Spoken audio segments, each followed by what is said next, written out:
This production comes to you in association with the Bluebell Warrington. Situated in an 18th century building in the town centre and just a 5-minute walk from the HJ Stadium, the Bluebell is the perfect destination for pre- and post-game food and drink.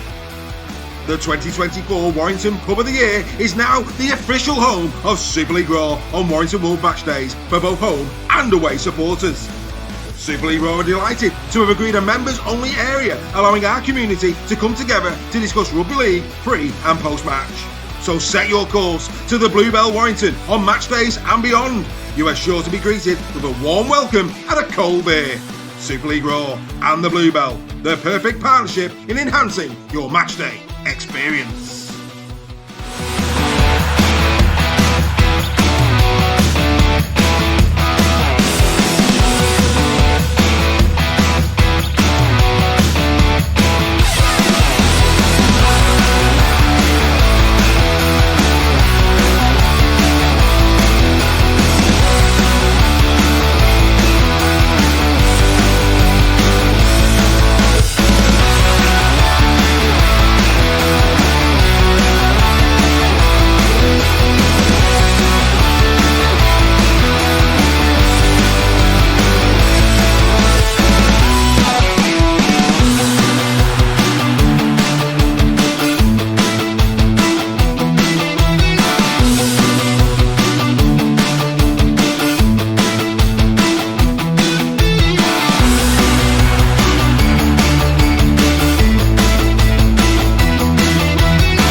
So, good evening and welcome to Super League Raw Weekly. And yes, this one is not live because yours truly is in Cyprus. But we didn't want a Tuesday night to come and go without you having your fix of Super League Raw Weekly. So this one, a little bit different, but still, hopefully, very entertaining. As you can see, the boys have given us their time to do this pre-record. Good evening to Steph, Greg, and of course, Joe. Good evening. Good evening. Good evening indeed. So what have we got in store for you this evening? Of course, we can't see your wonderful comments, but get involved. This show is going to be a little bit different, and I wouldn't be surprised if some of the panel might actually be in the chat as this is going on, which is quite weird, but there you go. What we're going to do tonight is we're going to start off with this one. Who makes up our Mount Rushmores? 4 players that we have seen play. Now, not necessarily live, but we've seen enough of. So what we said before we started the show, highlights, in terms of Brian Bevan, Billy Boston, all that. We weren't alive at that time. So even though they are legends of the sport, they wouldn't make our Mount Rushmore because we haven't got that emotional attachment to them. So this is all about players that have made an impact in our enjoyment about rugby league. They were the rules of engagement. Could be any 4, didn't have to be about our own teams, any 4 whatsoever. So kicking us off with the first pick, we're going to go to Reggie. Reggie, who is your first face on your personal Mount Rushmore? Over to you. Here we go. Thank God I'm not live and won't get the pelters in the chat for this one. My first name, Jonathan Davis. Code breaker, massive name in the other code that we won't name. And the publicity the sport got for him joining, coming across to Rugby League and swapping codes in 1989, gave the sport, as far as I'm concerned, a massive shot in the arm. He was Welsh captain. He won the World Club Challenge in his first season with Widnes. He won the Lancashire Cup in 1990, the Regal Trophy in 92. He never won a Challenge Cup. They got close. with Widnes, and then he joined Warrington in 93. He was Man of Steel in 94. He was a Russell Smith decision, and this would have made Danny Maguire spontaneously combust. He was a refereeing decision away from guiding us to a league title that season. He really, really galvanised what was a decent Warrington team, but he was a spark that kind of brought it all together and pushed us all away. And we were so close to winning the league that season. He captained Great Britain again when he won against France in 92, and he scored that try at Wembley when we beat the Aussies 8-4 in 1994. I was there for that, and that was a magnificent try. He captained Wales to the semi-finals of the World Cup in 95. They lost to England, and that's when he returned to rugby union. But not only that, I don't know whether a lot of people know that he played for Canterbury Bankstown in the NRL. He scored 100 points in 14 games in the NRL for Canterbury Bankstown. And then he went to the Queensland Cowboys, newly formed. He finished top point scorer again, despite only joining halfway through the 95 season. So for me, Jonathan Davis is my first name on my own Mount Well, as a Rushmore. Warrington fan, I'll chip straight in. I think that's a great shout. Great kits as well. I remember the kits that JD wore when he was at the Wire. I'll never forget his try. You mentioned that one at the Ashes, the one at Halifax. Oh, what a try! Remember the one against Halifax? When he skipped down the wing, mate, and we were out of the cup. We were out of the cup, and he scored 2 tries really late on with that one where he floated. He didn't touch the ground. He floated to score in the corner and win. Magnificent. Yeah. Arguably, magnificent. Arguably one of the best centre partnerships in Warrington's history. Him and Alan Bateman, I'd have to say, right up there. So no arguments off me. Steph, Jonathan Davis. No, it's a great shout, and like Reggie, I was at the 94 Ashes. Remember going there with my granddad. Fantastic game, and what a brilliant try! And he scored some fantastic tries for Widnes as well. Really, really good tries. So for me, brilliant shout for rugby player. Commentator, not so sure about, but yeah, no one can argue. He was a fantastic rugby player. Every man has his limitations. Joel, Jonathan Davis. Yeah, good shout is that, Greg. Especially when you look at how he paved the way for so many players to come through to be able to stretch across both codes. Clearly we always want everyone to play in rugby league, but we have had some incredible players go to and from both union and league. So for that, it's paved the way for some younger players that may get mentioned in these Mount Rushmores that have played in both codes. And he was an amazing player, and like you say, to score a try, and that I think sticks in most people's minds. Spot on. Right then, Reggie, pick 2. Over you go. Right, my next one. I always think in rugby, we appreciate opposing players, even if we hate them, even if we hate our team playing against them. And my second play is Martin Afire. Hated playing against Martin Afire. Always scored against Warrington. But a genuine superstar of the game at a time when maybe some of the comments from the terraces weren't particularly PC. Alex Murphy wanted him at Saints, to see him playing in the Union Sevens. Alex Murphy wanted him at Saints, and the Saints board famously labelled him an uncoordinated clown. So Dougie Lawton at Widnes stepped in. They don't get a lot of things wrong at Saints, but my word, they got that one wrong. Dougie Lawton stepped in, the great Dougie Lawton. Signed him in 87. He ended his first season with 42 tries. Widnes won the championship, the premiership, and he got the Man of Steel in his first season, a union convert. Again, championship, premiership with Widnes the season after, and that famous World Club Challenge victory. He also won the Lancashire Cup.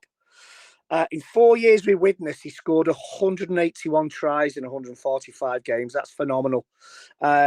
He was world record signing at the time for Wigan in January 92. £440,000. That equates to something like 1.5 million today, I think. Scored 30 tries in 15 games. He won 4 league titles with Wigan, 2 premierships, 3 Challenge Cups. a Lancashire Cup, and a World Club Challenge winner in '94. Won the Lance Todd Trophy twice. Scored 186 tries and 158 performances. Again, phenomenal. He scored that try against Leeds in the Challenge Cup final. One of the greatest Wembley tries of all time. Injuries took the toll. He went to London, he went to Salford. But again, a lot of people forget he actually scored tries for Eastern Suburbs and St George in the NRL. He played 5 seasons for the Eastern Suburbs, 5 off seasons for the Eastern Suburbs. So for me, that's phenomenal try scoring.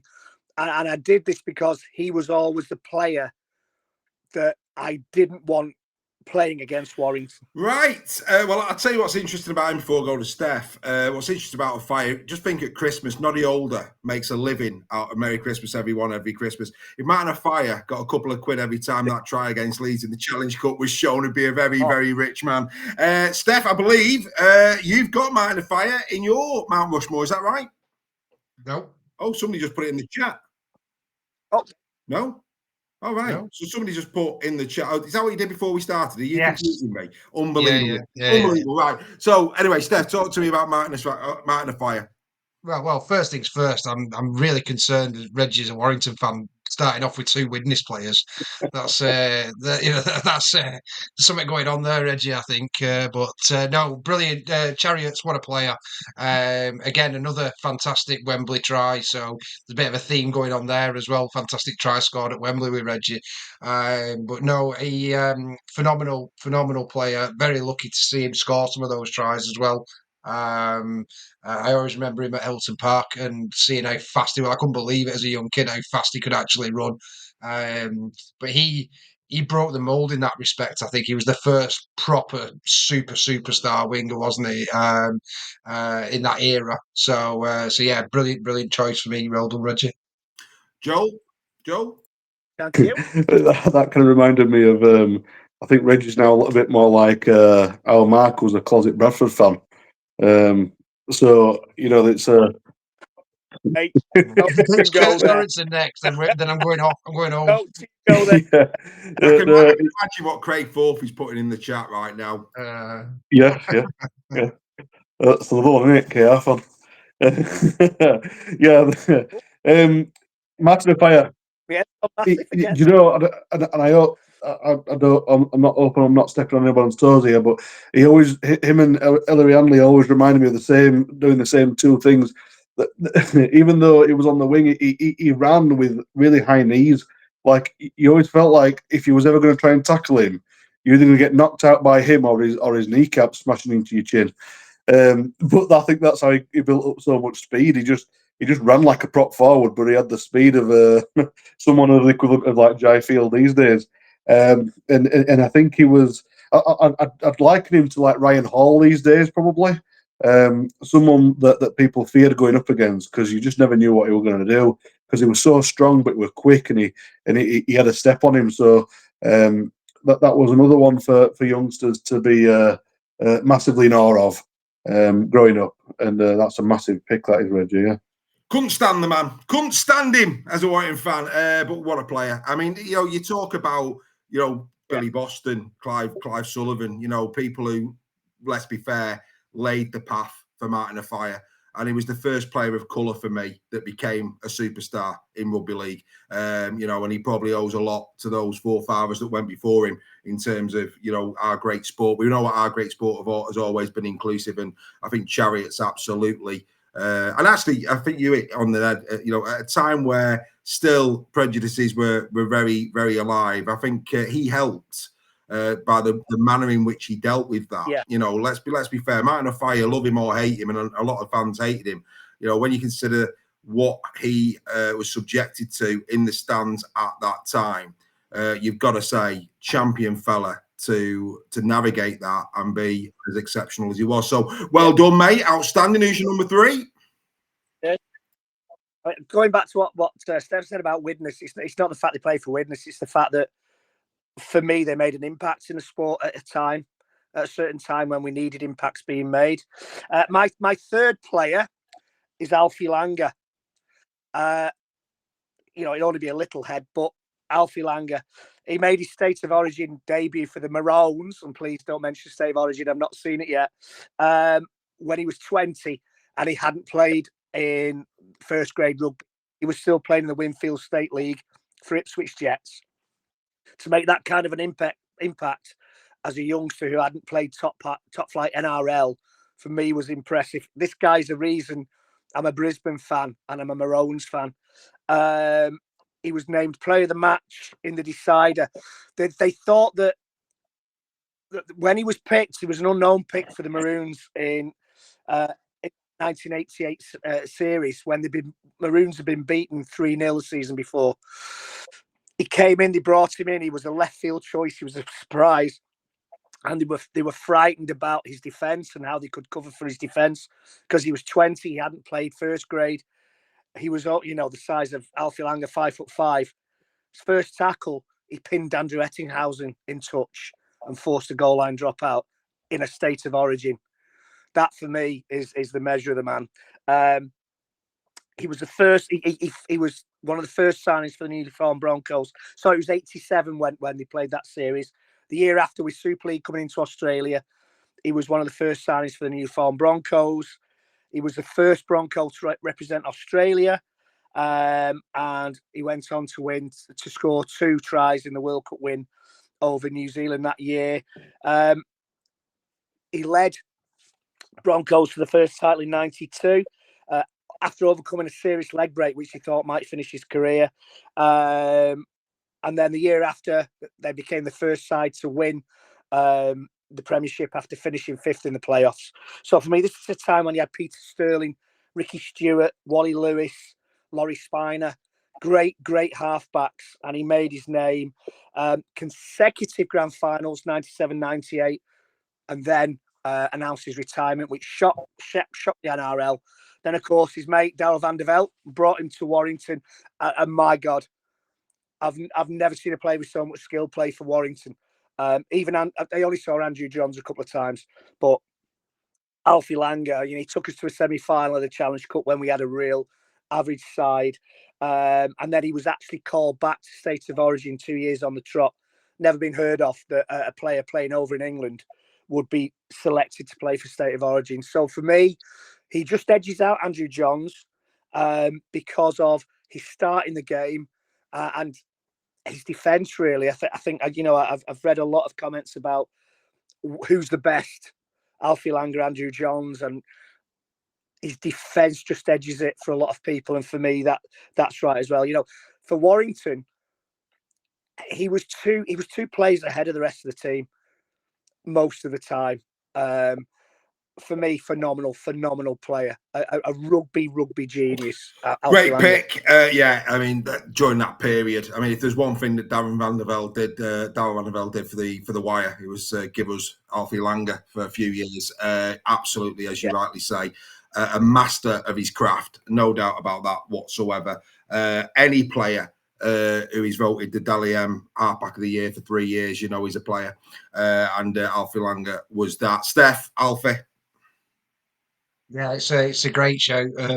I did actually see him play for Warrington at the old Wilderspool ground on the very rare occasion Lee played Warrington at those times, because Lee were obviously a championship side, and I think he scored the winning try against us when Lee were actually winning. And I think I remember him scoring. So, but no, yeah, absolute legend, especially with his State of Origin exploits, things like that. It's another really good pick from Reggie. Yes, it is. Joel, Alfie Langer. Yeah, it's just another one that makes me think of, the newer players that came through, Luke Robinson, Deakin, Burrow, all these smaller stature players who, for some reason, would target as big a player as they possibly could, and just seemed to, every time they got clattered, they got back up with more energy, and that was Alfie all over from what I remember of him. It was a fantastic player, and I think the type of stature that he had made him the player that he was. I think you can only get that with that kind of size, but his defensive, side of his game was just incredible. He just defied all laws of physics. he was a Rottweiler, mate, in a Jack Russell's body, is what I would say. Absolute player. Right, Mr. Nixon, your final pick for your Mount Rushmore. It's a good one thus far. Don't spoil it with your fourth pick. Over to you. There was only one player, first name on the list, but left until last. Only one player for me could go on this list that I couldn't leave out. Kevin Sinfield. Don't have to talk about what he did on the rugby pitch. What he's done after that is just magnificent. Went for a walk for his mate, raised millions for his mate, has done a lot to not just promote the game of rugby league, but has done a lot of good outside the game. So, that's all I've got to say about that. We don't have to talk about his career. That speaks for itself. What he's done for his mate Rob Burrow after that is just magnificent. And for me, first name on the list, but left. No real argument there. Steph, you would echo everything that has just been said. Absolutely. I've done mine purely on rugby basis, but I can see where Reggie's gone there because that wasn't a criteria for us. It was just who we felt. Absolutely, should be. I think he'd be on everybody's list if it was based on representing the sport and what they've done, especially outside of the game and the credibility that Kevin's brought to rugby league in general. He deserves to be up there. Like I say, he's not on my list. But I can 100% see why he's on there. And if we had a fifth, he'd be everyone's fifth, wouldn't he? Well, I think the thing is here, Joel. If we had a Mount Rushmore 4 heads, Kevin's done enough to actually have his fifth one chiselled into it for everybody's Mount Rushmore. I think Steph's absolutely right. What's exciting is that it doesn't appear that Greg's 4 appeared in our 4, so that's going to be interesting. Joel, Kevin Sinfield, he does actually appear in mine. Oh, go on then, mate. You have your say. He does, yeah. He actually does appear in mine. And I was going to do the exact same as Reggie. I was going to leave him till last. But no. So I'm glad you have, because it means that we both think on the same lines. But mine, like Steph, was more about the rugby, to be honest with you, because I thought the stuff he did off the field speaks for itself. And sometimes people forget what he did do on the field in some cases. It was one of the most incredible generals I've ever seen play. And his kicking game was just, I don't know about you guys, but you'd be sat there in the stands and you'd be looking and thinking, there is no chance on this planet he's kicking that goal. And never misses, slots it bang down the middle, and he just did your head in. Oh, everyone hated him if you want a Leeds fan. And for you to win seven major finals, 7 grand finals, his major takings, and I think what an incredible person he is. When we had the chance to go and see that In Conversation with him. I was already impressed with the man, but that just put him another, the echelons higher again of what type of man he is. But the player, I was in awe of watching him every week. Yeah, and do you know what? I never hated Kevin. I didn't hate Danny. I didn't hate Rob. I marvelled in how great they were. Ryan Bailey was fair game. Players like that in the lead squad, they were fair game. But I had nothing but admiration and respect. And if there was one player in a grand final you'd want in your shirt, it was Kevin Sinfield. He masterfully guided that team around Old Trafford time and time again. I know there's a lot of statues at Old Trafford, but if they ever did one like Wembley where they put different sports around there, I think Kev Sinfield might actually would have been quite fitting, because he mastered Old Trafford like something not right. Greg, an exceptional 4. Well done. Right, Steph, we come to you. Who's your first? Well, you'll be able to spot who's a journalist and who's not here, because I've not done anywhere near as much stats and research into mine. I'm just going to tell you why I think they're good. So my first player was probably a bit of a theme here with Wembley, but we always went to Wembley, no matter what, with my granddad and my dad and my aunties and my brothers. And this was one of the first players I ever saw at Wembley, and he blew me away. Part of obviously being the 80s, that famous Wigan dynasty that went through and won everything year after year after year. One of the greatest 13s I think that's ever played the game. My first Rushmore's Ellery Hanley. Yeah. Yeah, what a player. What a player. I mean, again, you talk about iconic Wembley tries, that one where he crabbed to the line. Incredible, albeit he did get done behind the line for his troubles for that one. But no, I mean, again, now, unlike Kevin Sinfield, I think not many people like that Wigan side. And Ellery, I think Ellery was one of those, Joel, that it was only wanted retired for me, that opposing fans probably respected what a great player he actually was. At the time, he was hated, as were most of those Wigan players, but there's no doubt about it. I think Steph hit the nail there. One of the greatest 13s to ever grace British Rugby League. Absolutely, and it's why I kind of likened him earlier to Martin Fire.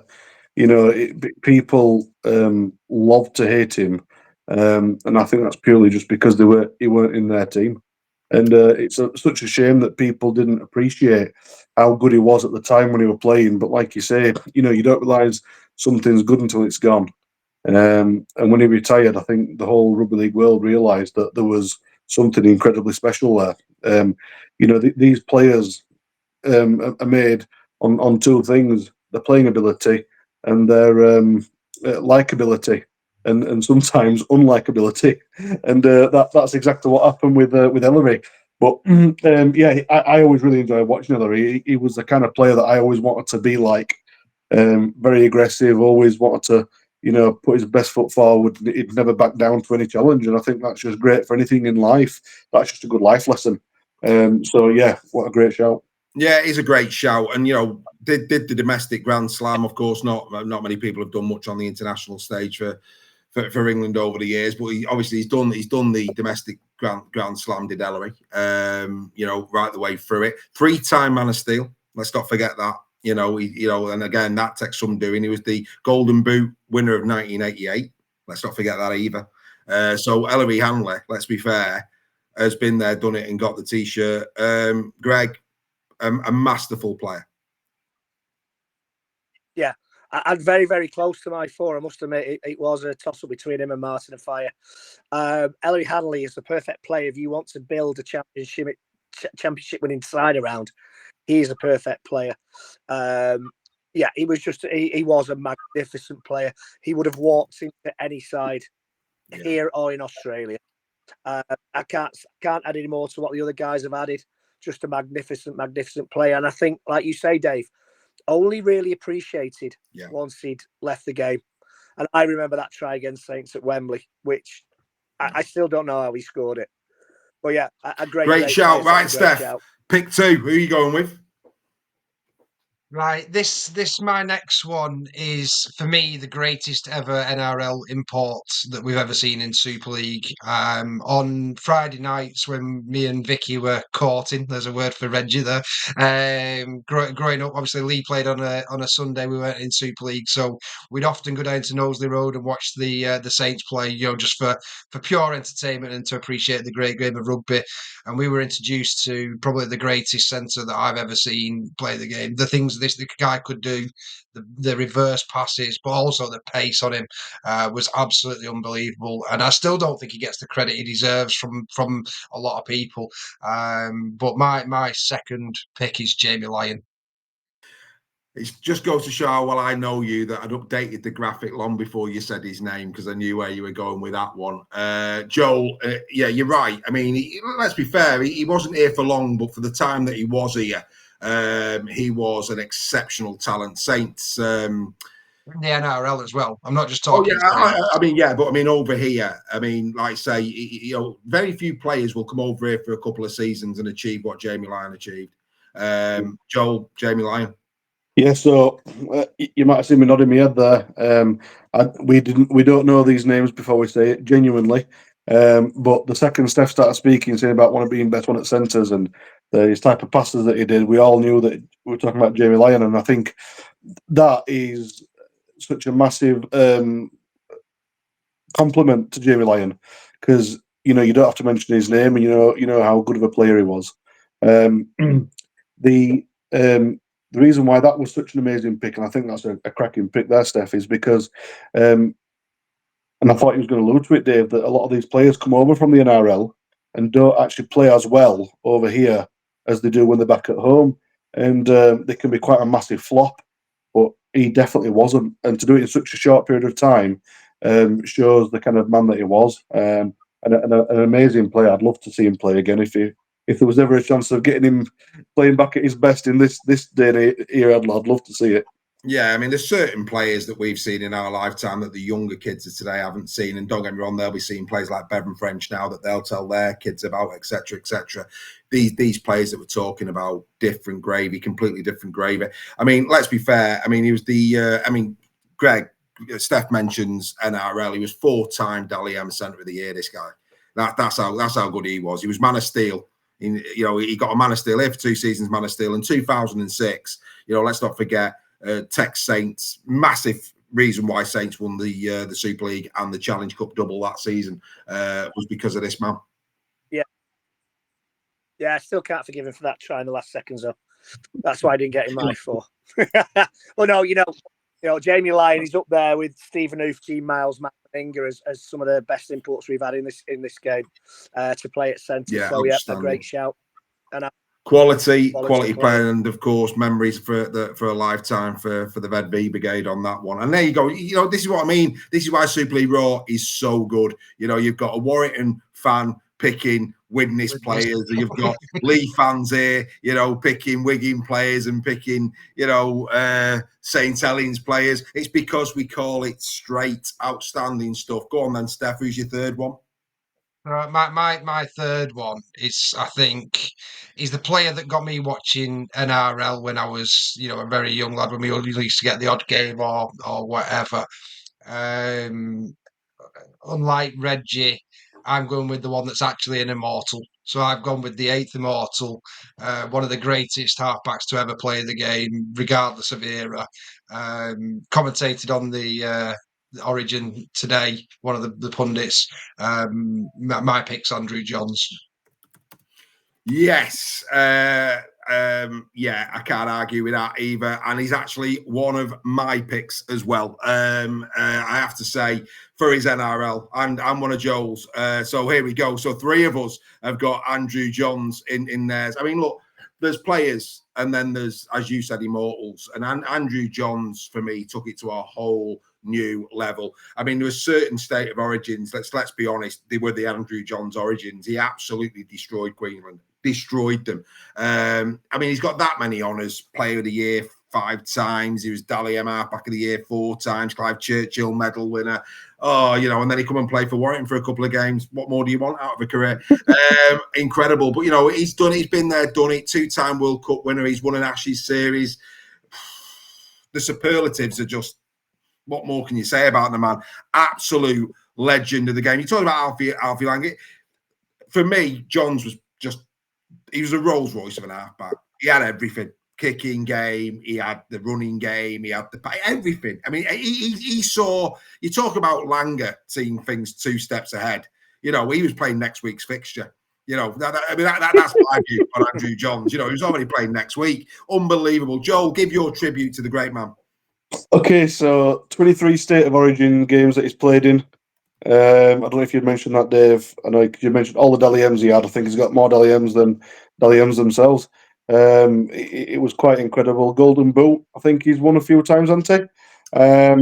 He's won twice, 1999 and 2001. That's right. Yeah, that's good. I knew it was at least more than once. That's for sure. He's played for he's played for Kangaroos countless times. He was the most incredible player. Where I would say, I'm throwing it out here, and I'd like those in the chat. Remember, still chat even though we're not live. Would you say that he's in the conversation to be the GOAT? I think it's very possible that he could be.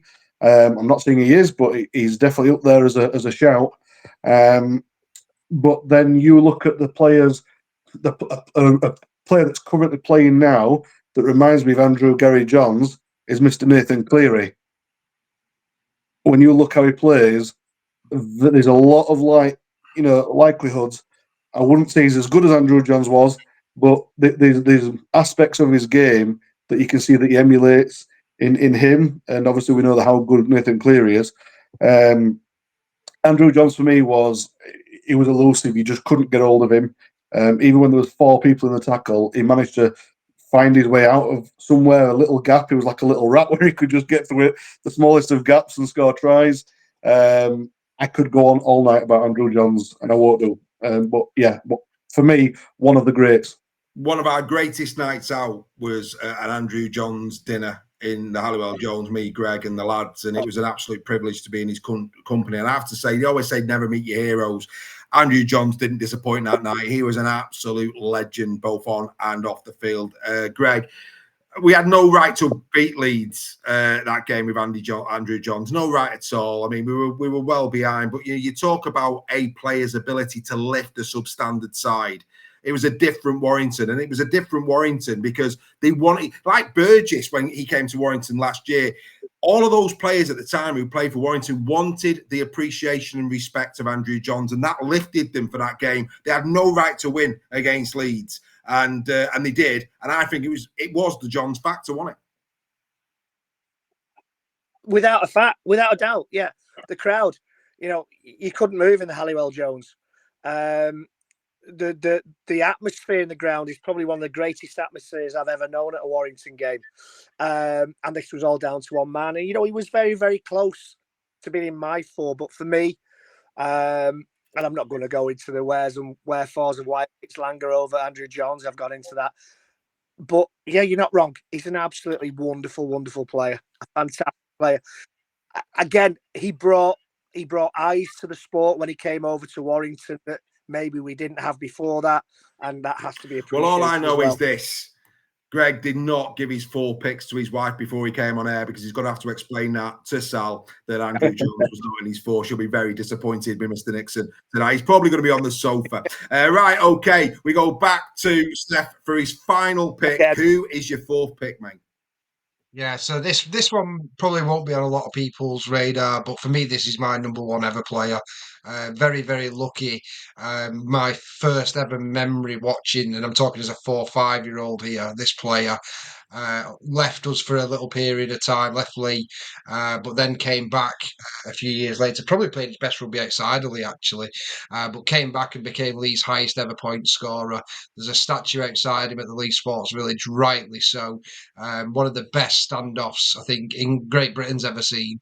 The stuff he could do in terms of side steps, just ghosting round players, was something I'd never seen before, and really opened my eyes into how to play standoff position really well. Like I say, played his best rugby for me at Wire, but came back to Lee, part of Lee's 81-82 championship winning sides as well. So another reason as a Lee fan he's in there. Yeah, Lee's greatest ever player for me. Very lucky to see him. My final pick is John Woods. Well, I'm going to go to Greg because, of course, Greg is of a certain vintage and he saw Mr. Woods play on numerous occasions. He's got a few years on me. Greg, as somebody who watched John Woods, I've heard the tales of John Woods. I have very little recollection of him as a player other than the highlights I've seen. As a man who's seen John in the Primrose and Blue, over to you, mate. Magnificent player, one of the best players I've seen in Primrose and Blue. Steph's right, he was like a ghost. He'd be past you and gone before you knew it. Opened up so many defences. If he'd have, again, it's a question of what might have been if we could have built a better team around John Woods. It was a great signing, a surprise signing. A lot of rugby league, a lot of Warrington fans were shocked when we announced that we'd signed John Woods. I'm sure Steph will know the background detail to that more than I do. But yeah, a fantastic player. And as Steph said, he probably did play some of his best rugby. It's just a shame that we couldn't build a better team around him. Yeah, great. I mean, Joel, you're probably like me, very little recollection of John, the player. But let's put it this way: he was a part of a back-to-back test series wins over New Zealand. That doesn't happen a lot, and John had a big part to play in that, I'm sure. Yeah, and even though I am a little bit too young to remember John Woods, it's a name that I've heard of. And when someone's played before your time. Because when he started playing, I wasn't even thought of then. Because I'm only 35, so I'm obviously the youngest on the panel, not by a lot, I don't think. Carry on. To hear Steph and Reggie speak of him as they have, I feel quite left out. I wish I had been able to see him play. That he sounds like it. Mate. Go to YouTube and watch some of his highlights. Yeah, and I'm gonna do after this, and I hope other people are as well, because there'll be a lot like me who was never really seen him play. We're going to be watching that because it's these greats that have once again, we keep saying it, have paved the way for the players that have come through since, and it's made the sport the greatest sport in the world that it is, and it's thanks to these type of people. Absolutely, mate. Couldn't agree with you more. I mean, look, what an idea this was. I mean, we were, how we were going to plug this gap with me being away, and you're looking at that slider that's going there at the bottom. Let's just recap: Greg, Jonathan Davies, Martin Afire, Alfie Langer, Kevin Sinfield, Steph's 4, the great Ellery Handley, Jamie Lyon in there as well, Andrew Johns, and now John Woods. We already know that Joel has picked Kevin Sinfield and Andrew Johns, and we already know I've picked Andrew Johns. What incredible players. Imagine if those players somehow could play in the same side. Wow. I don't think we could fullback with. I don't think we could afford the entry fee. The cost of it would be that much. I mean, talk about the Harlem Globetrotters of rugby league. Deary me. Incredible athletes. Right, Joel, we know who 2 of yours are. Who's your 3rd pick, mate? Yeah, just before I do, if you don't mind me just clarifying something, I never hated Kevin Sinfield. I said it wrong. I wasn't. What I meant was, I hated that he never played at Huddersfield, and that's what I was saying. And I've always loved him. So if you're ever watching, Kevin, I'm sure you're not, but if you are watching, I have never hated you. I just hated that you never played for Huddersfield. Well clarified. Got to get that clear. Thank you very much. Soundly in his bed after his run. After that, come on, mate. Who's your pick? My 3rd pick has got to be, and I'm sure, I know, Dave, you'll like this pick, I think. I'm going to go for Mr. James Graham. And the reason why I've picked James is for 3 reasons. One, he dominated both Super League and the NRL when he played. He was one of the most ferocious tacklers. He could run fast for such a big man. He did a lot of us gingers proud. It was quite, I'm not even ginger, but apparently people call me ginger, so I'm going to fly that flag as well. Strawberry blonde. Yeah, it was a joy to watch, and a great pundit as well. Really enjoyed listening to him on his podcast and when he's reporting at Fox. The second reason is a lot of forwards never get the plugs and the mentions that they should have. Because they do the stuff that no one likes. They're basically the battering ram for a team, and that's exactly what James Graham did, and he loved doing. He just, great guy off the field, but when it was game time, stay out of his way, unless you're just a bit thick, because he was such a good player. And thirdly, the fact that he's in the era of a lot of people that have watched him. I think people can, resonate with what I'm saying here. A lot of people have watched him play in Super League because he's still quite fresh off the scene, and it's good to have these more newer players be part of these lists coming up. Yeah, I mean, look, the mad thing about James Graham, Greg, is the fact that his accolades are so small in terms of trophies won because of his, he came at the wrong time where Saints were concerned. He only got two Super League titles, which is quite unbelievable, really. But Man of Steel 2008, and let's not, and this for me probably one of his biggest accolades, Greg, to win the Dally M Prop of the Year in 2014 says a lot about James Graham. Yeah, and if you turn around to some of the greats that play the game, like Morley and people like that, you say who would be their ideal prop forward, they'd say James Graham. He was the sort of player that props like other props didn't want to play against, and to make such a success of it in Australia speaks leaps for the player that he was. Yeah, he was somebody you'd want in your corner if you was in a bit of trouble. Let's say other forwards speak so highly of him that you have to take their word for it that if he hit you, you stayed hit, and that's the mark of a good forward. So yeah, great. I think the fact that Fox has given him a job as a pundit says a lot about his rugby league IQ, because we don't get many Poms given a job by Fox, Steph, and James Graham certainly did that. And actually, arguably one of the most iconic moments in Saints Wigan. We had the Sculthorpe and Farrell one and all of that. I always remember James Graham, after Saints had been pumped by Wigan, keeping the team on the pitch, doing a huddle, and he was in the middle of it. And he was drilling into him, this isn't happening again. He was livid, he was filthy, and he wanted them to remember the hurt. And that sticks with me even now, seeing James Graham that passionate about St. Helens. Yeah, and I remember something very similar in the NRL when he hit Reynolds, was it? Yeah. And it cost them the game, and he was absolutely filthy, But I think going back to his, with the Fox stuff and things, what that tells you is the Australians are very, very picky with who they choose to represent their sport, and I think it just shows the respect that they have for James Graham, and that's something doesn't come easily. You've got to earn that, especially as a prop forward in the NRL. What if you asked any Australian, he would be right up there with one of the best props they've seen in the last decade in that sport. So it's a really, really good show.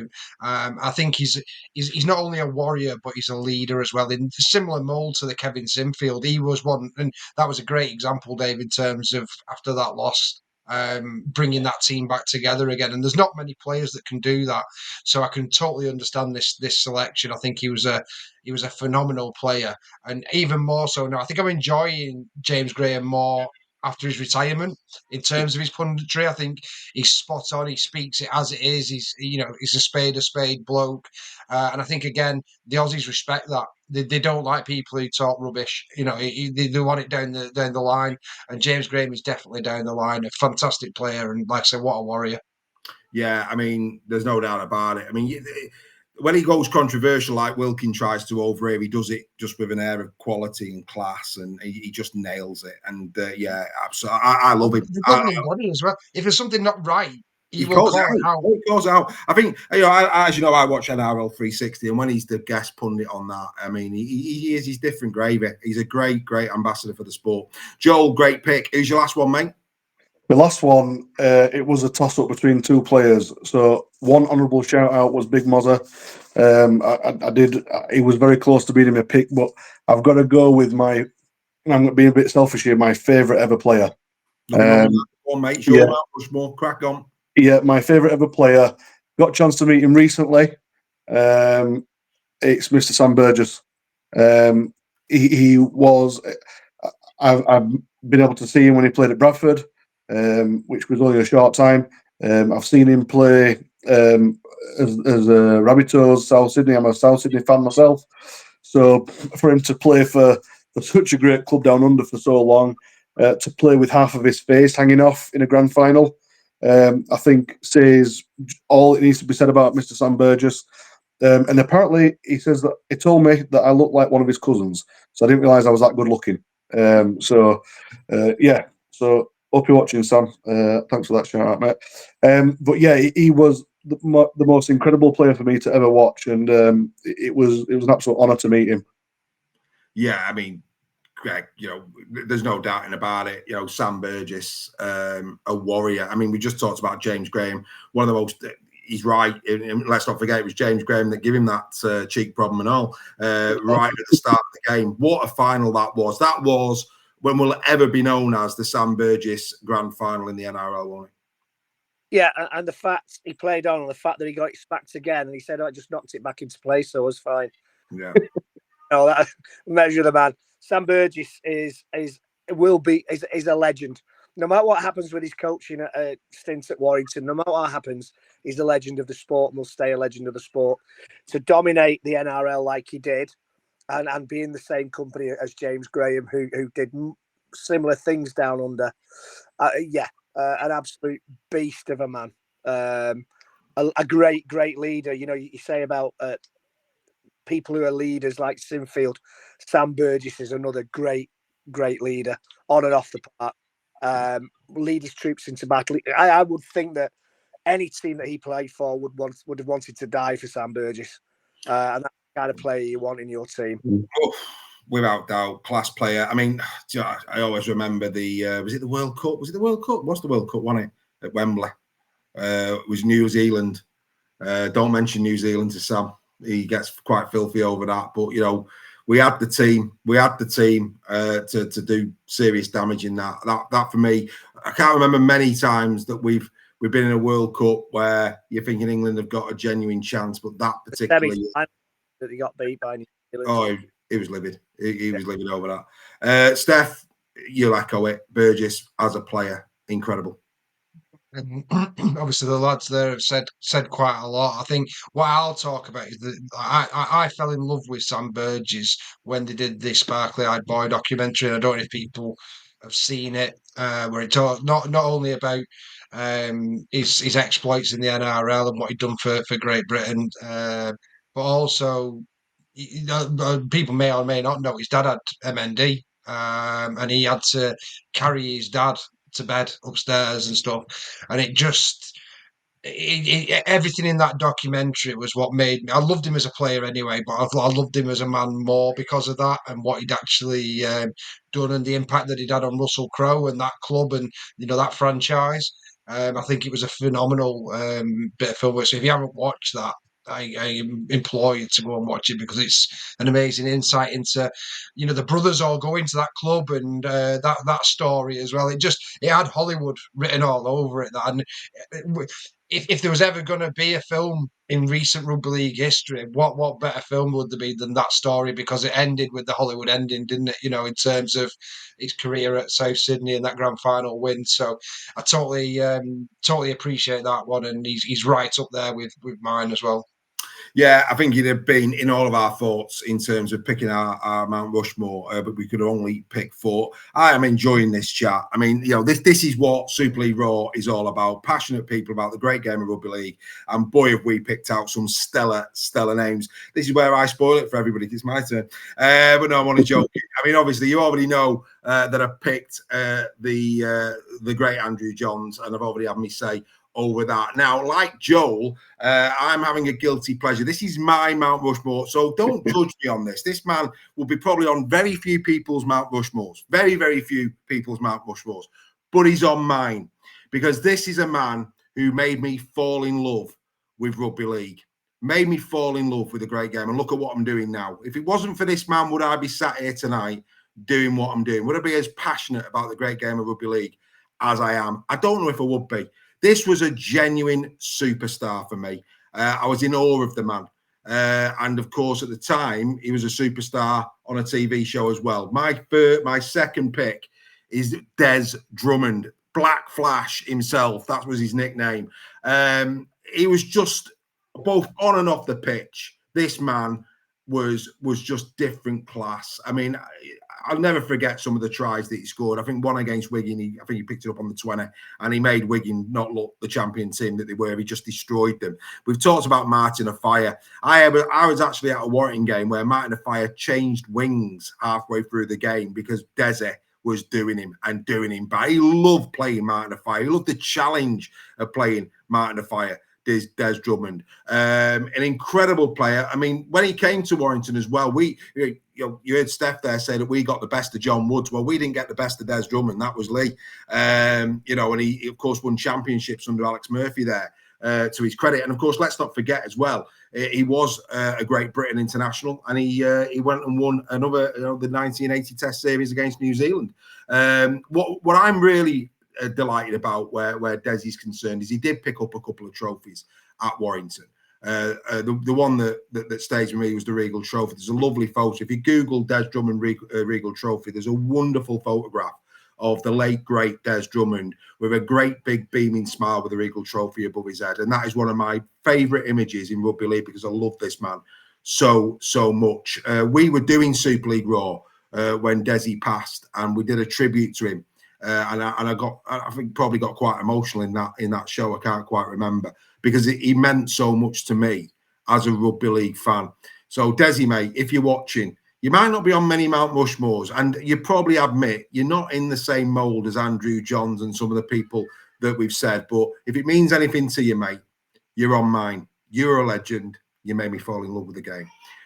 Joel, did you ever see the late great Des Drummond? I did right towards the end. Yeah, I did. I think he played for Great Britain. Was it 20 plus times?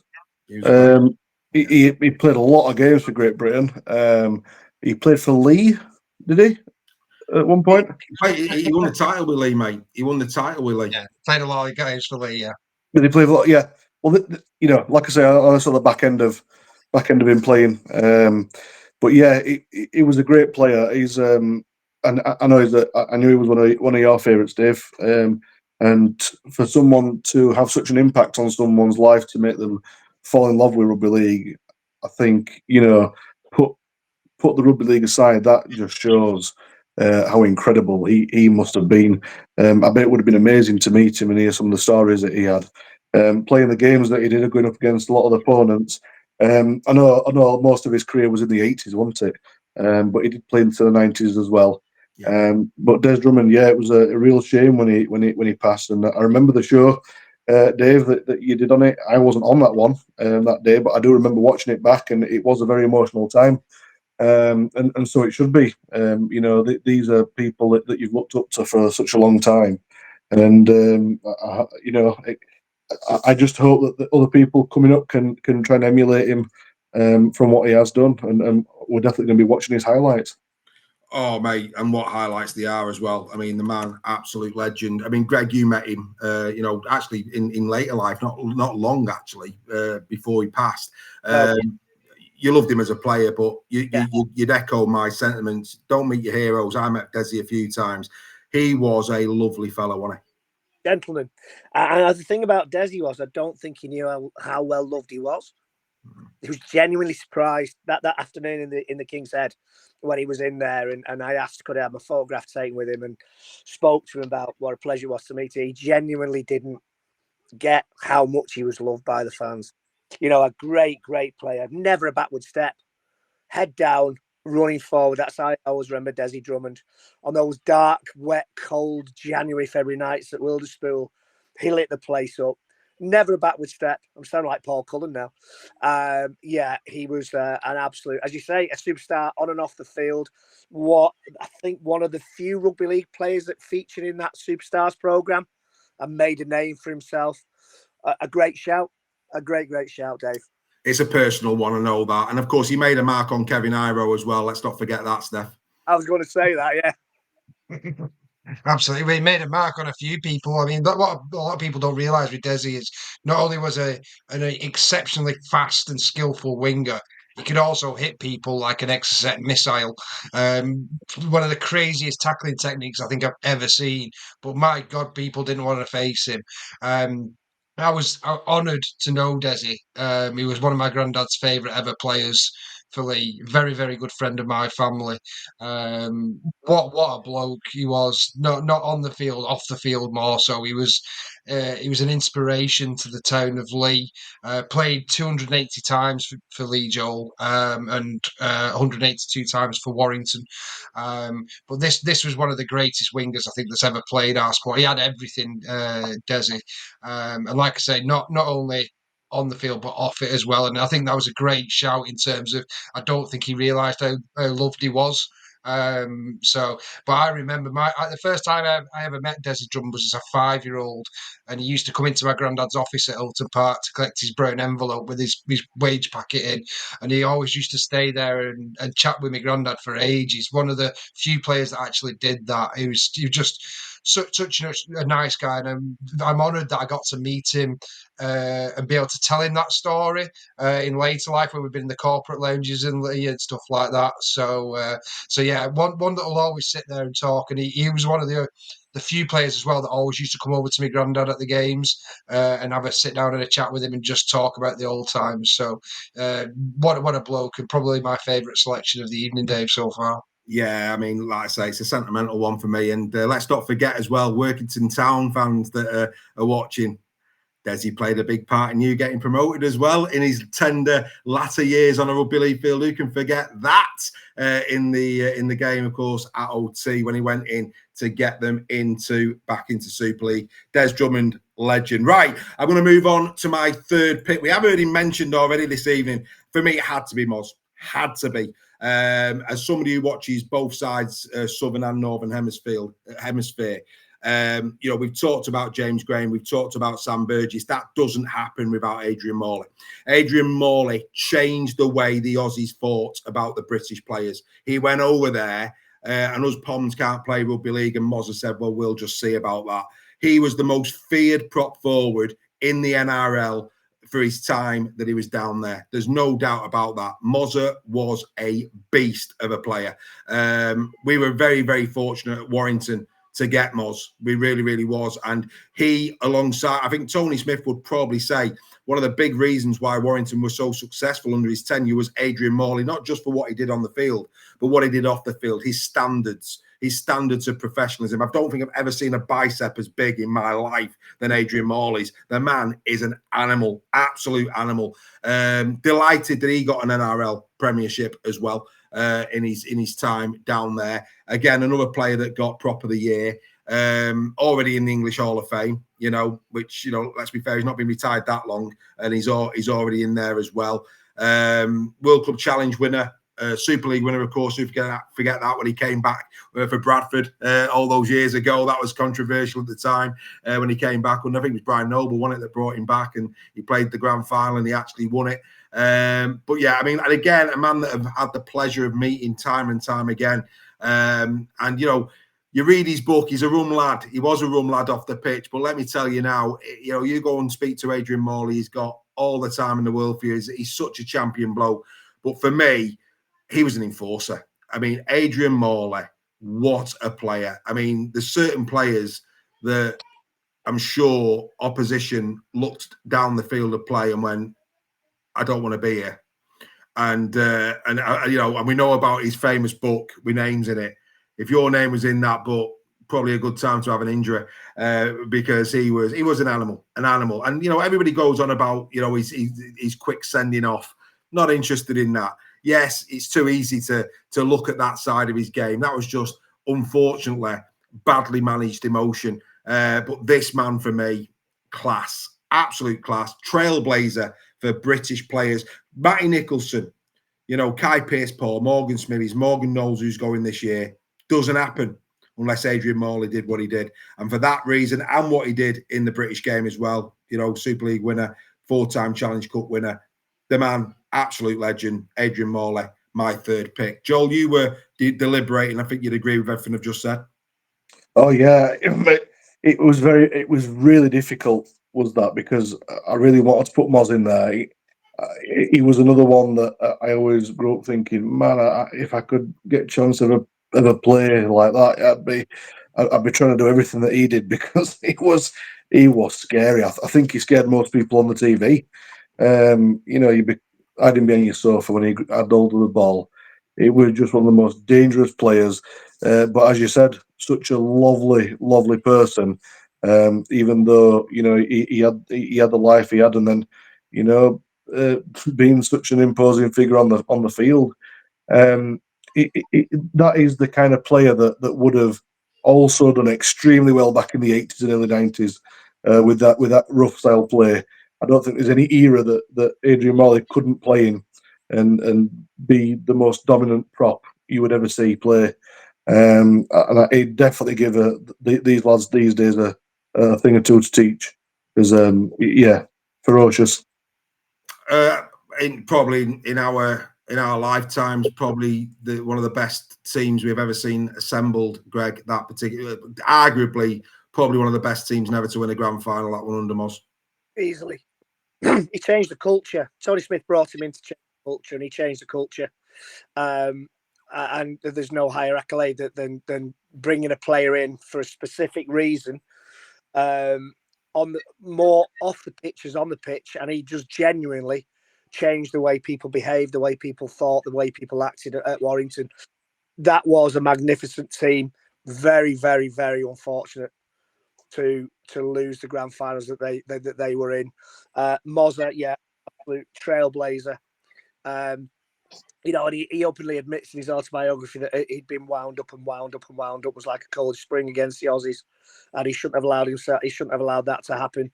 These things do happen, but it shouldn't tarnish what was a fantastic career for Moz. And as you say, as we've all echoed, such a lovely fella off the pitch. Yeah. Gentle giant, mate. Gentle giant. I mean, it's mad, isn't it? You meet these prop forwards, probably the bruising players, and they're the ones who, more often than not, have the least ego, the most nicest people you'll meet, incredible. Yeah, because they just know that nobody's ever going to mess with them. So, Yeah, exactly. Nothing got to worry about. Yeah, absolutely. Steph, Adrian Morley. The word Reggie used there, trailblazer, is what I would use to describe him. But I think at the time, in that era, probably English players were a bit disrespected by the NRL. They were looked down on.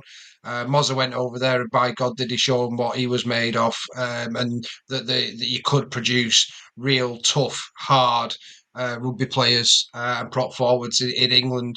And I think that changed the dynamics of the NRL a little bit in terms of the way they did look at English players, set the pathway really for your likes of James Graham's, your Burgesses, your players like that, your Morgan Smithies now, etc., etc. So in terms of the impact he had on the world stage and at international level, I can see why he's in that team.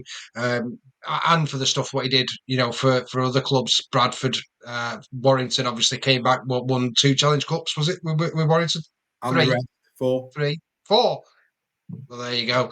It's and he was a big part of that. Like you said, the culture.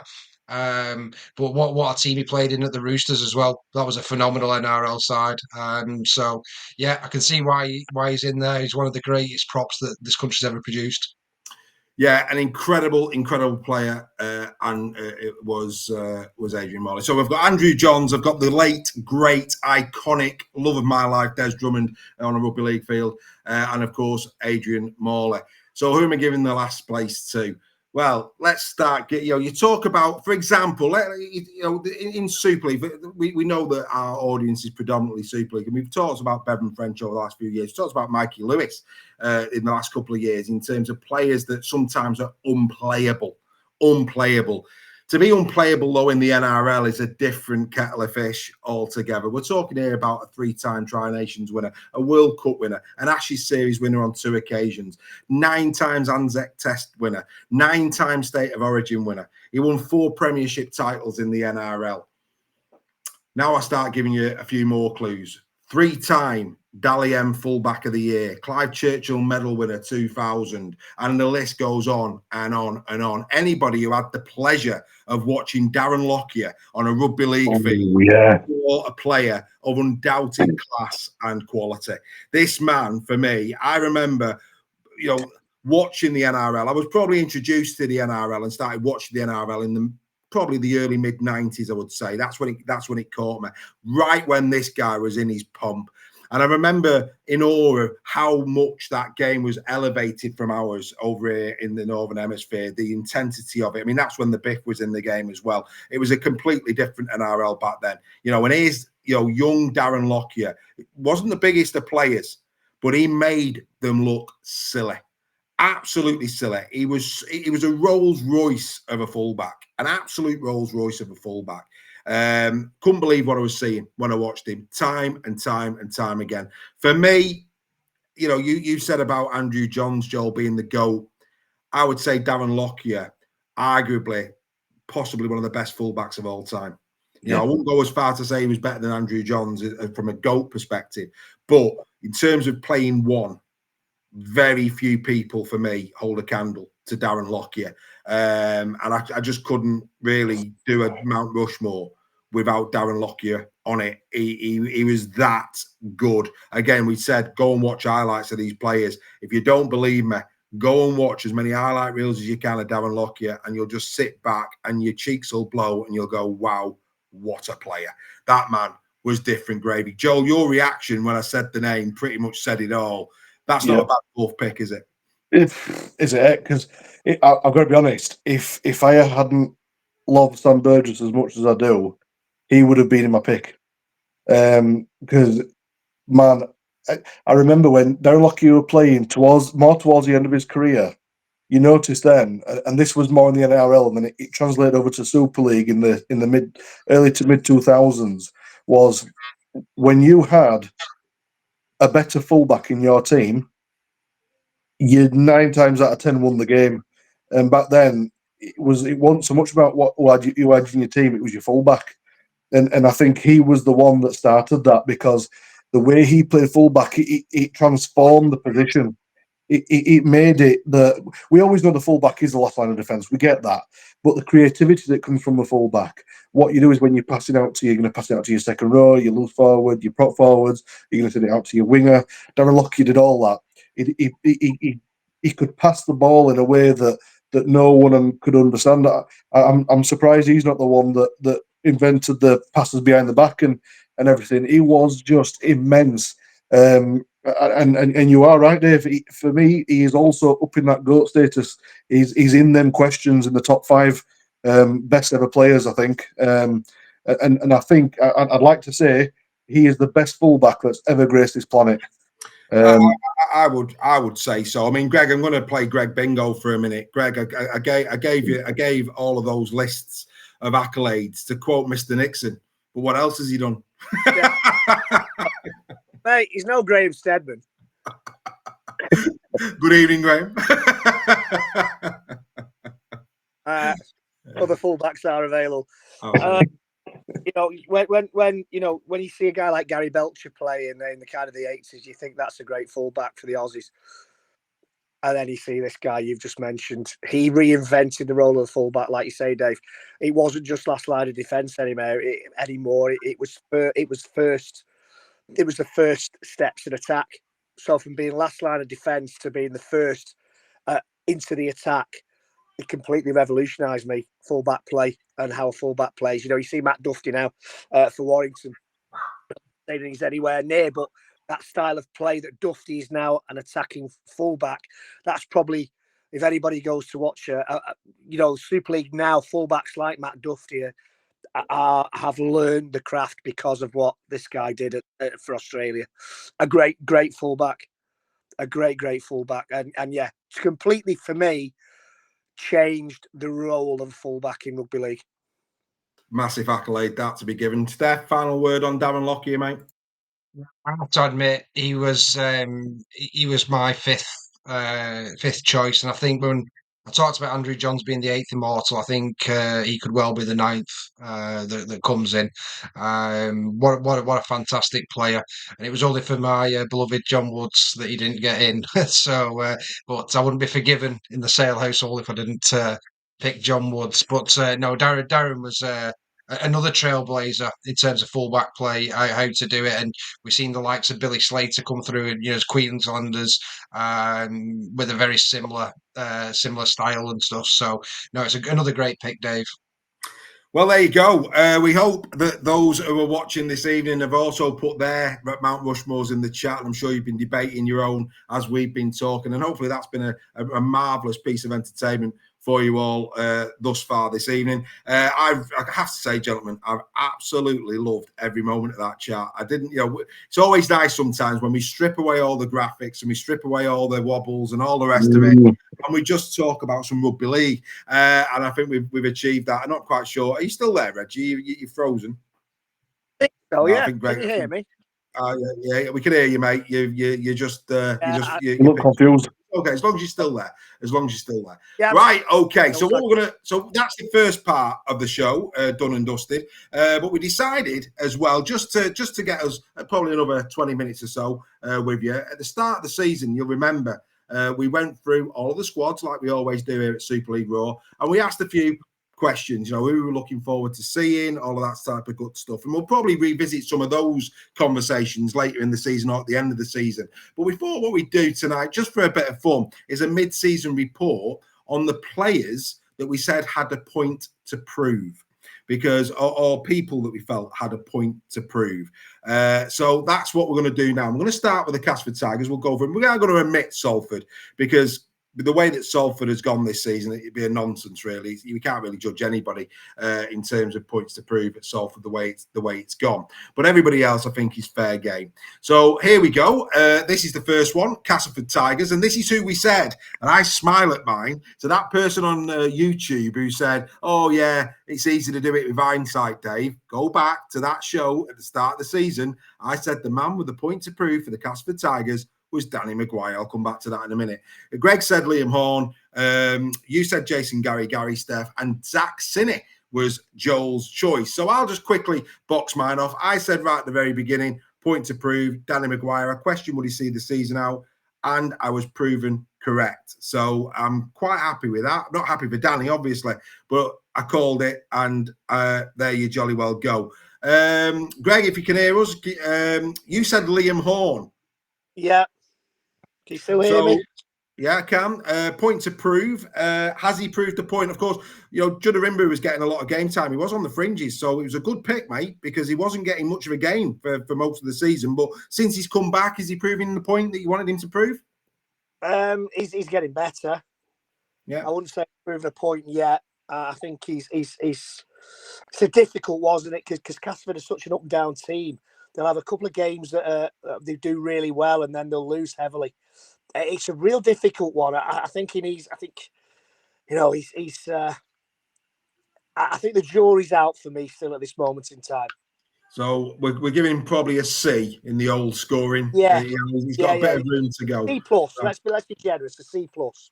A C plus. That's very kind of you, Steph. I mean, you mentioned Jason Gary in that first show, probably because of his injuries, and he's been in and out of Castleford. And unfortunately for Jason, that has struck again. So it's fair to say, mate, you can't prove a point if he's on the sidelines again. Well, I think that what I was saying is he had a point to prove and being able to stay fit, and really cement that wing spot there.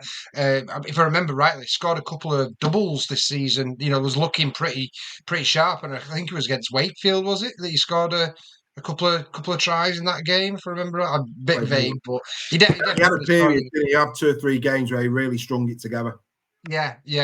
I think, if I'm being honest, I think I picked him just because I love the Only Fools and Horses, where I get to Gary reference. But no, real cruel that he's had another injury again, and it's becoming a bit of a theme for him, isn't it? Unfortunately, so he could well be there next season in terms of he needs to have a real breakout season in order to continue his career in Super League. Yeah. I think actually he might have only played 1 game. Actually, I'm racking my head. Yeah, he definitely scored 2 against Waker, which is no mean feat the way Waker are playing this year. Joel, you said Zach Sinney coming into Super League. I'm willing to bet he's proven a very good point. He's been pretty good, mate. He has, but I do want him to carry it on though, because it was either going to be a major flop or it was going to be a stellar signing, and so far he has been that stellar signing. Which we thought that he had the potential to do so, and he is doing, and it's great for Cass, because in all the turmoil that they're now going through with everything, you've got to have a shining light somewhere, and he's certainly one of them. So long may it continue for him. Absolutely, and let's get the dance moves out. If the light goes out, change the light bulb. That's what I say, because Sinney, he's doing very, very well indeed. Right, let's go to the Catalan Dragons. This is who we said at the start of the season. I'm going to kick off again. Why not? I'll kick off. I said Machula Guerre. And the reason for that was, if you remember, in 2024, he did have a starting shirt in centre for the Catalan Dragons. And of course, he was put down the pecking order. And I said he hadn't really earned, I understood that decision, but I felt there might be a player in it. And to be fair, he has been, again, for me, a little bit underwhelming, I have to say. So at this moment in time, for me, he's still got a point to prove, Machula Guerre. He's not been, I think there's a player in there, and I think he can be better and more consistent than he's been. But for whatever reason, he's not showing it. Right, Greg, you went, the legend, the Albert Goldthorpe favourite, Sam Tompkins. Yeah, I thought he had a point to prove because, he's come back from retirement. And for me, I think this might be his last season. He's shown what he can do in flashes when he's played. Against Wakefield, he cut a frustrated figure for me. He was sin-binned. He's probably the body's, the mind's willing, but the body's not as willing anymore. Age is catching up with him. I think he should retire. I think he should maybe call it a day now and keep us with the decent memories of him as a on his day, a world-class player. I don't think he's quite cutting it for me. No, maybe should have stayed retired. Yeah. Steph, Theo Farge was your pick. Yeah, I from a point of view of he really needed to step up. Obviously, big name signings coming into Catalan in Kiri and Kotrick and players like that. For me, it was going to be always going to be a big year for Theo, and in terms of his career going forward. And I think you have to say again, injuries. Not really tired. I mean, he's getting a bit of a run at the moment, but not really tied down that spot again. So I don't think he's proven what he needed to do. And obviously the rumour mill ride for Catalan that they're going to make wholesale changes there next season, especially with the increasing quota. So I could potentially see a move for Theo to somewhere like Toulouse maybe next year. Well, he's got nothing to lose, has he? As we always say, he's got nothing to lose at all. Right, we'll go to... Hey, Joel, there's a bit of a theme here. You had Zach Zinni at Castleford. We've now got Remy Smith, another player for me, who they're sorely missing. I think Remy Smith's done all right for Catalan. He's been probably one of their, going back to the shining lights, perhaps one of their shining lights. Would you agree? Yeah, I'd hope to think so. It's not been really good pickings for Catalan at all this season. Some of the players that we thought were going to absolutely barnstorm the league haven't done much at all. I know they're starting to come back now. You look at Pangai Junior, he's getting better. And Kiri's not doing anything at all. I think he'll be out the door soon, probably. And I think he is going out the door, isn't he? But yeah, Smith, it's nice to see some sort of shining light again, and I hope this isn't a theme for my picks throughout this whole every squad so far. But it has been good signs, and there's still the second half of the season to be played, so we'll see where this takes them. Indeed. Right, we now go to the Huddersfield Giants. Let's get them up. Here we go. Is it? Oh, so that's in fact. Where's Huddersfield? Where's Huddersfield? There's Huddersfield. My apologies. Let's go to the Huddersfield Giants. Here we go. I said Adam Clune. I wasn't too enamoured with Clooney in 2024. Obviously, got injured in pre-season. For the brief spell that he was back, absolutely proved a point. It was incredible for his little cameo that he's done this season for the Giants. Really, really good. But unfortunately, he's out again. So he's getting a bad rub of the green in terms of injuries. But for the games he's played, he has been the difference. I would say that. But unfortunately for Huddersfield, he's not played enough. We move across the line. You said Joe Greenwood, and he got off to a great start when we went to watch the first game of the season. Joe Greenwood, Greg, he's done well, hasn't he? Oh, can't hear you, mate.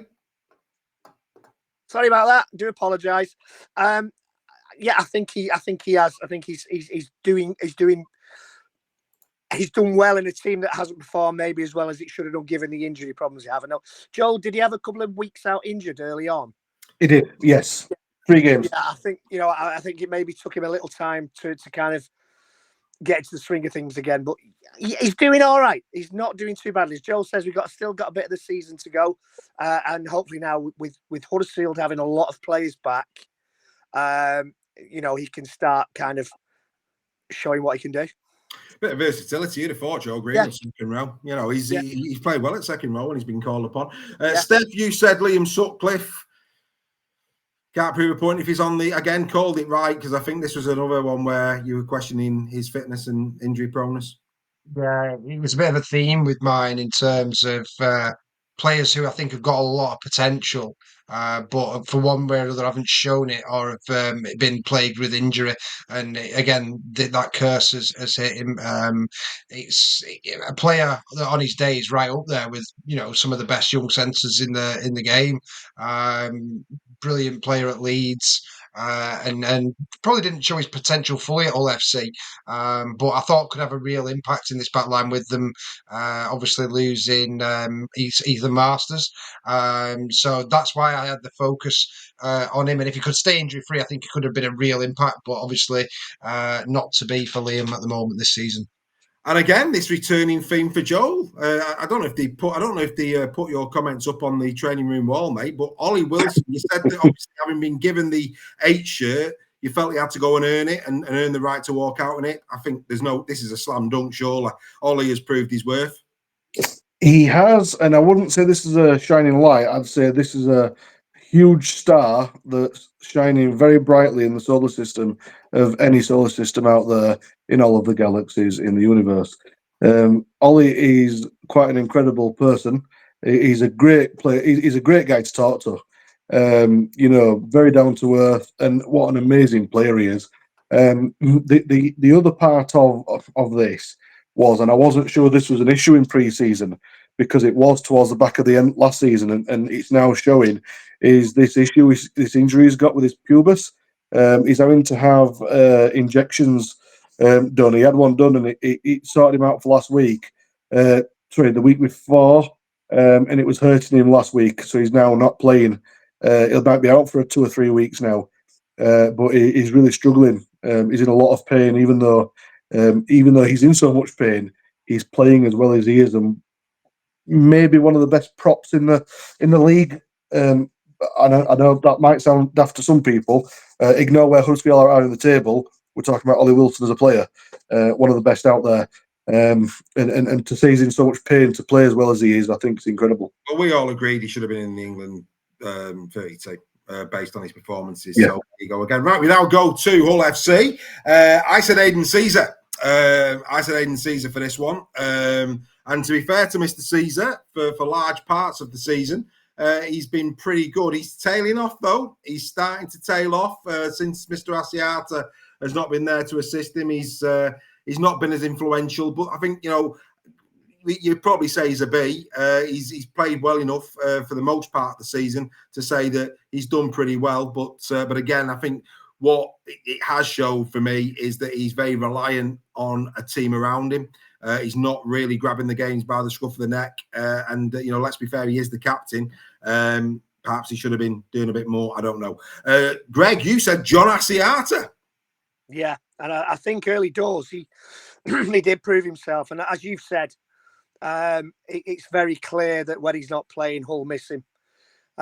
He's as Steph will kind of comment on from his time at Lee, he's an exceptional player, John Asiata.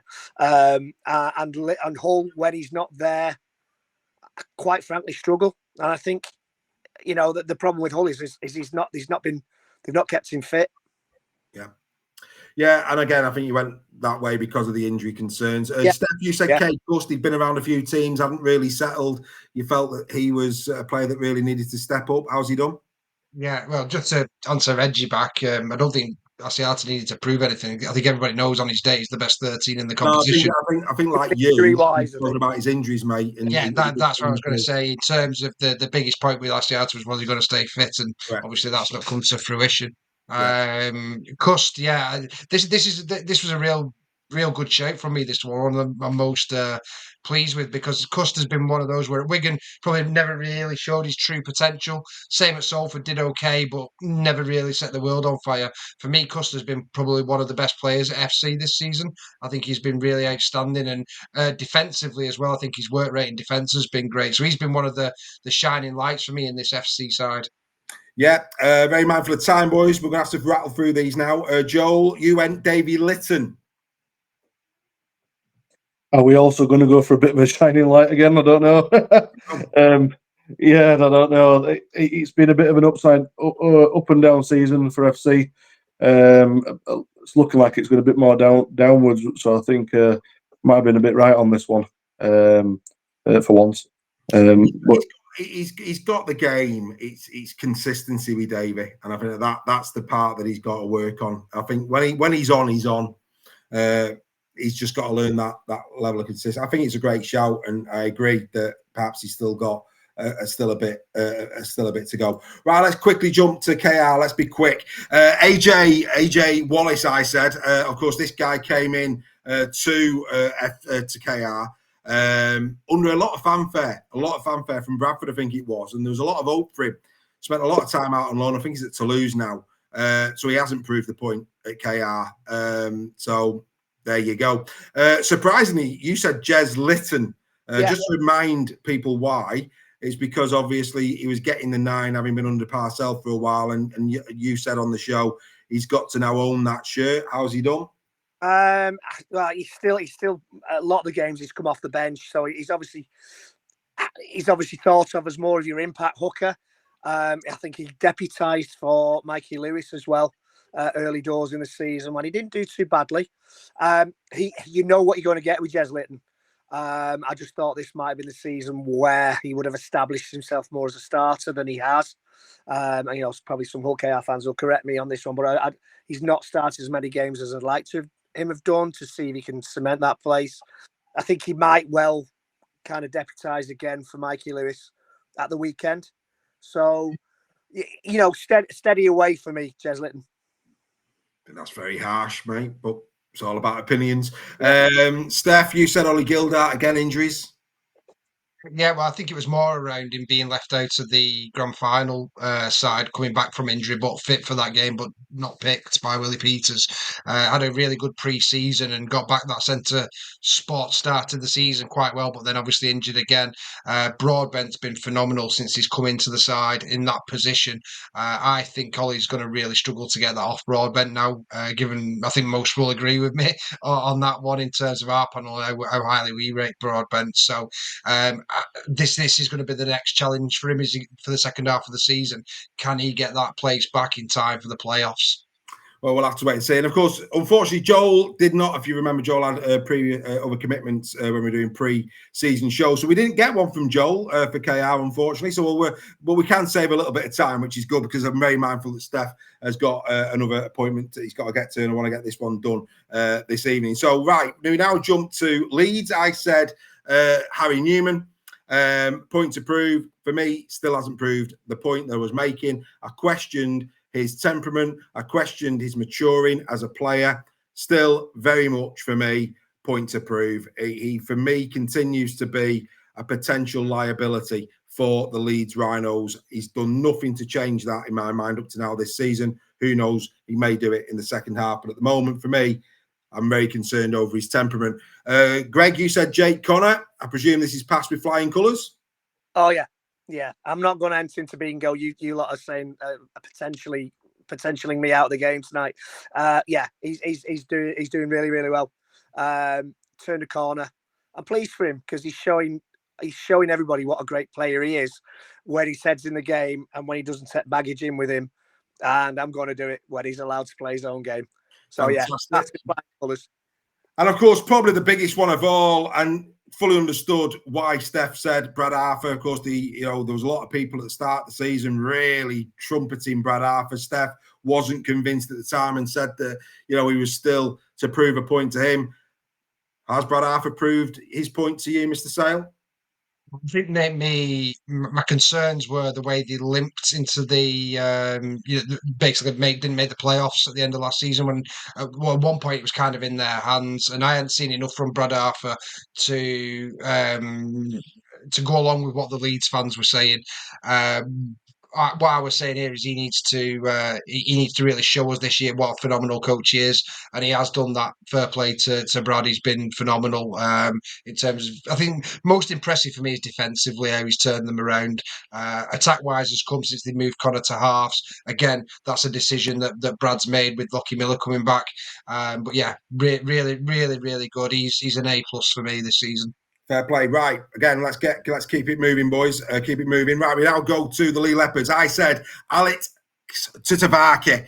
Saw him in that opening game at Warrington. The testimonial game was not blown away, and I'm still not. I have to say, I don't think Alex Titavaki for me is of the right caliber for Lee, and I'm still of that opinion. And I'm going to stay there until he proves me wrong. He's not proved me wrong yet. Greg, you said Isaac Liu? Yeah. He's steadily got better and better throughout the season as far as from what I've seen of him. So, yeah, I think he's done okay. Fair enough. Steph, you said, surprisingly, Frankie Holton. I think for me, this was about. I know how good Frankie Holton is, and I wanted him to really step up this season. And even people will probably laugh at this, but potentially even get England call up. I rate him that highly. Again, unfortunate to get another injury again this season. I'd love to see him do a full season, but no one can question that Lee are a better side with Frankie Holton in it. Completely agree. And Joel was back for this show. Tessie New was the one that you talked about, Joel. What have you made of Big Tess? Well, I'm back on form again, and back to his shining lights. He's absolutely amazing. Very, very happy to be proven wrong there. That there's a potential worry. He's been absolutely amazing, and I can't wait to watch the rest of his season. Who needs Tess daily when you've got Tessie New to make your Saturday afternoon viewing on the TV is what I would say. Right, okay, we now jump to the Saints. Again, Joel was missing for this one, unfortunately. Matt Whitley was mine. And do you know what? Versatile, absolutely. But for me personally, he's not fulfilled what we saw at Catalan. I thought when he went back to Saints, he was going to be really, really strong. He hasn't been. He's not been, for me, what I expected him to be. So, versatile, yeah, massive bonus to have him in the Saints squad, but still, for me, a point to prove in terms of, is he that type of a grand final winning type pedigree of player? Not completely there yet. You said George Delaney, Mr. Nixon? Yeah, I think he's been okay in a side that struggled. I don't think he's set the place on fire. I think he's had a few good performances from what I've seen. But, they struggled early doors. I think, again, he's probably one that's going to improve as the season goes on. He's developing nicely, is what I would say. Developing nicely. And Mr. Well, this is a quick one. Conrad Hurrell can't prove you wrong if he's not on the pitch, Mr. Sale.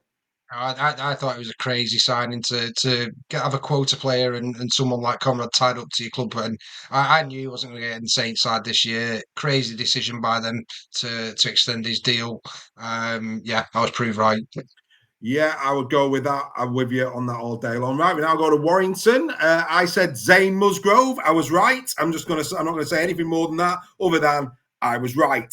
Right, okie dokie. Luke Yates was yours, Greg.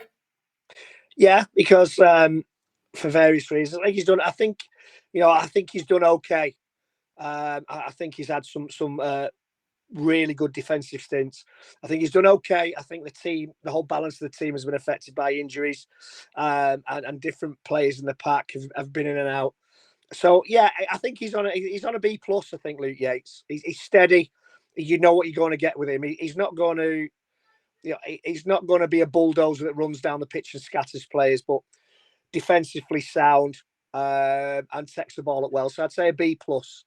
I think the problem with Luke Yates is he's a willing prop, but he's actually a 13. Full stop. That's it. Stop. And of course, Ben's playing so well. And you went Connor Wrench. Obviously, been in and out again with injuries, Connor. But your thoughts, Steph?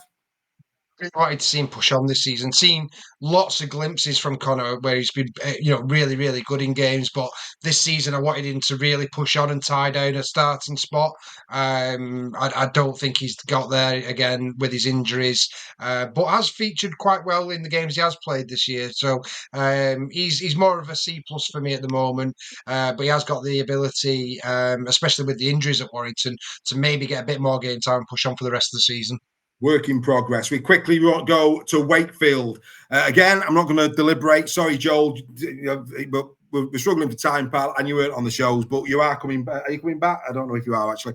But anyway, here we go. I said Jake Truman. Again, in the interest of time, I was spot on.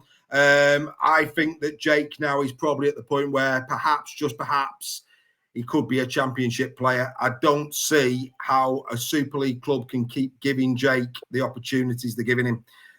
Unfortunately, they'll have bags of quality, bags of skill, just can't stay fit.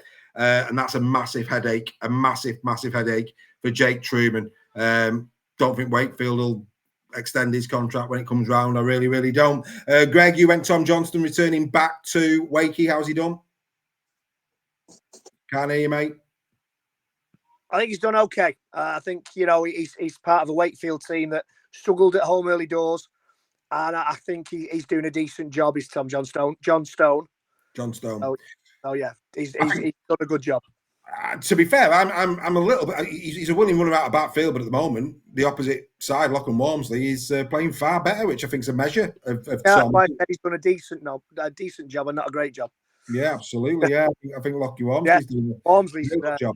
Been outstanding. And Max Jowett, I think you said this in terms of great in the championship. He had a poor 2023 last time he was in Super League, and you were looking for him to make the step. In the interest of time, Steph, he's jumping steps 2 by 2 as opposed by 1 by 1? Absolutely, yeah. Point to prove, did it in the Championship. The point was, can he go up to Super League now and really do it? Best player for Wakefield this season. Absolutely outstanding season so far. Very unlucky not to get in the England 32. I agree. And just to let Joel feel as if he's not out on a limb, Joel would have said Davil Powell. Has Davil Powell proved the point, Joel? Yes, absolutely. A massive point proven. Well done, Davil. Well done, Davil Powell. And then finally, Wigan Warriors. I said Sam Walters, and boy, has he proved the point. Who'd have thought Sam Walters brought forward and Bayer Wigan missing him at the minute? Sam, my boy, you've proved it perfectly well. What a player you are turning into. Many congratulations. Greg, you said Abbas Miske had an underwhelming 2024. 2025, he's been injured a lot of the time. Point to prove still? Still. If he can get over his injury problems, still got a point to prove, yeah. Fantastic. And this is going to be interesting. Mr. Sale said Tyler Dupree. Over to you, Mr. Sale. Yeah, I was challenging Tyler. Obviously, big move. Wigan paid a lot of money for him from Salford to get him over there. One of the best up-and-coming props, most potential. For me, still not done it. I was looking for him to be, the best prop in Super League this season, and he's nowhere near that. Absolutely brilliant. There you go. That has been Super League Raw Weekly. While I'm sunning myself in Cyprus and probably actually tucking in to a nice monkfish as you're watching this, maybe a sawfish, I don't know. All I know is I'll be enjoying the culinary fare of our Cypriot friends, and I'll be having the odd keo to all of your health out there. I hope you've loved every minute of tonight's chat. Mount Rushmore was fantastic. We, unlike other people who, talk a good game and then leave what they've said in the past, we're happy to go back there. We're happy to, put it out for all to see. Were we right? Were we wrong? Were we idiots? Were we actually geniuses? What we've discovered is we're probably B minus, B pluses as well. But anyway, it's been absolutely outstanding. Really loved the company of the lads. Thanks for doing this pre-record for our wonderful members. Come on, if you're not a member, that's the level of commitment we've got. We record a show for you when we go on holiday. Make sure you tune in to a very special Captain's Run. A little bit of a different take on it. It'll be on Thursday. I hope you enjoy that as well. But from us to you, thank you very much indeed for watching. Keep it Super League Raw. We will be back live next week. We look forward to seeing you then. From all of us, bye for now. For now. Bye.